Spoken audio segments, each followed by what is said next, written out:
The preliminary practices have always been the foundation of all practices.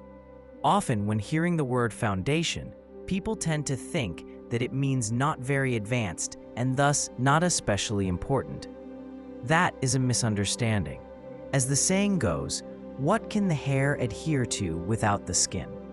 With respect to the Dharma, the so-called foundational practice is really the root of all practices and hence the most profound.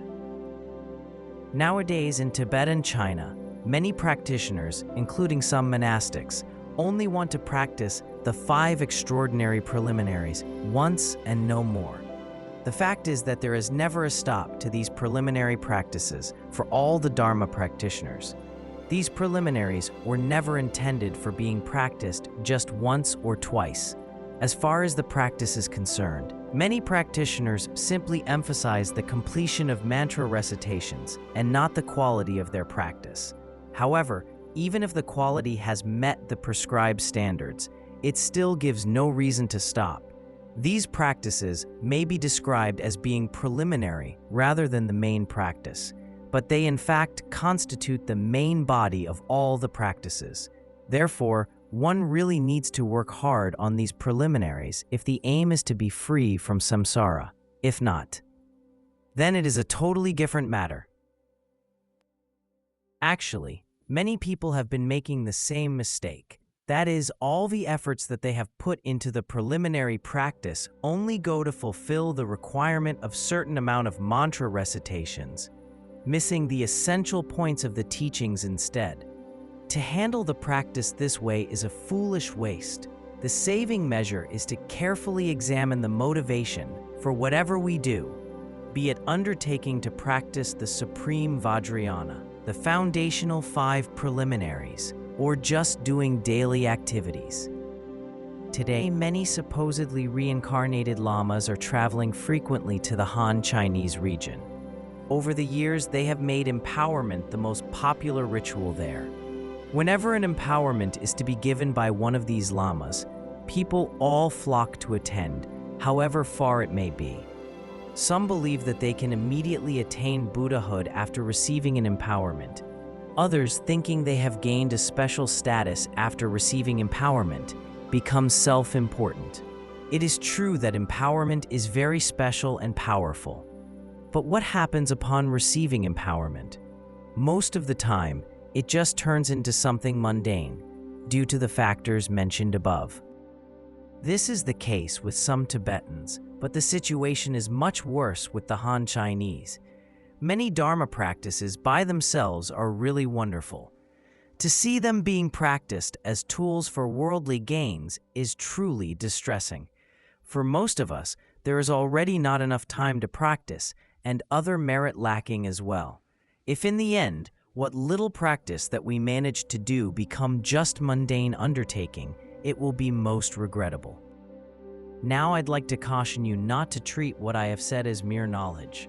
I am not introducing some Buddhist ideologies to you, but rather the main points of Buddhist practice, i.e., the meaning and the methods of spiritual practice.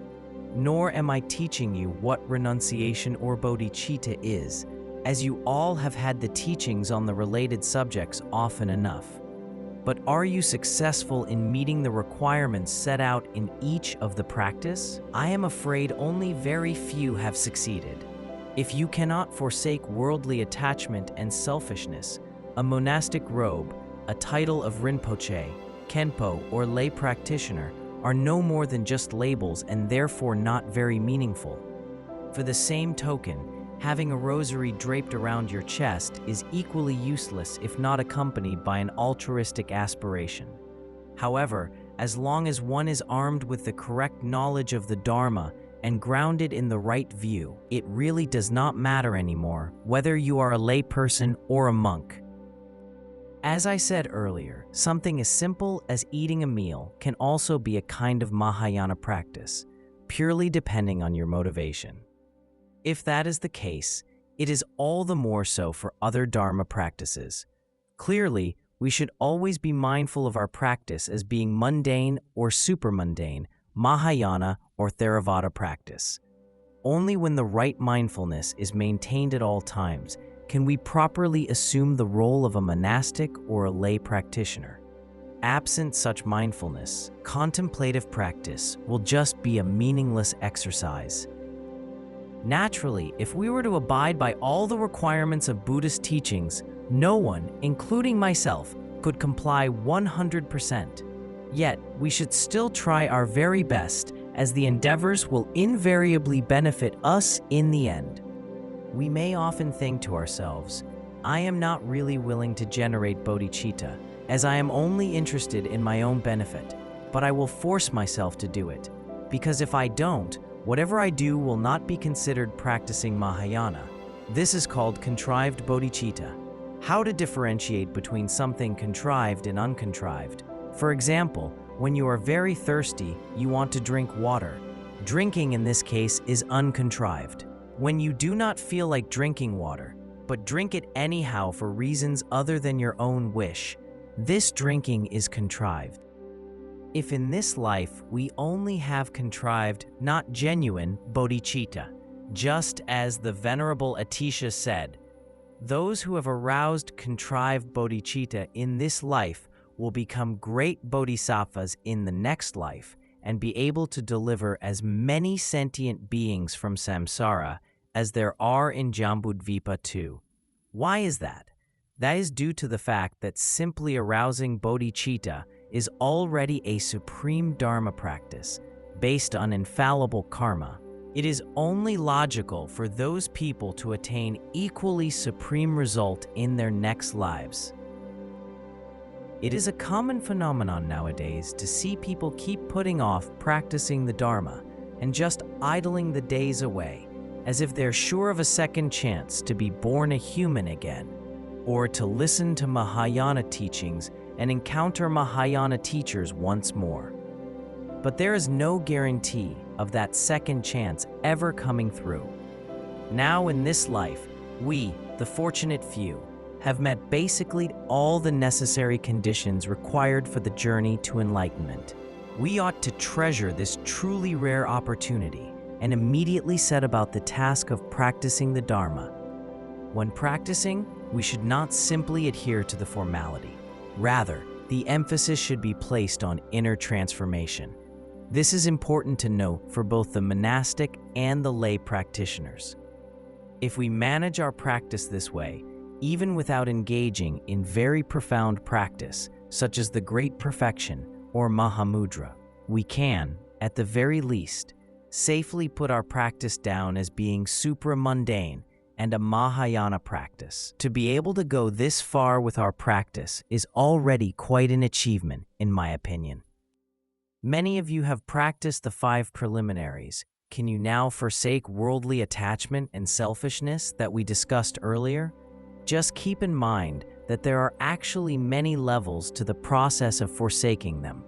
It is usually considered good enough if you can more or less let go of some. One way to gauge how you have done is to check your intention. For example, before taking up these practices, you were primarily concerned with your own interest. Now that the altruistic motivation has since strengthened, it serves to prove that you have been positively influenced by the practice. Otherwise, when no change takes place either in your thoughts or actions, how can anyone tell if practicing these preliminaries makes any difference?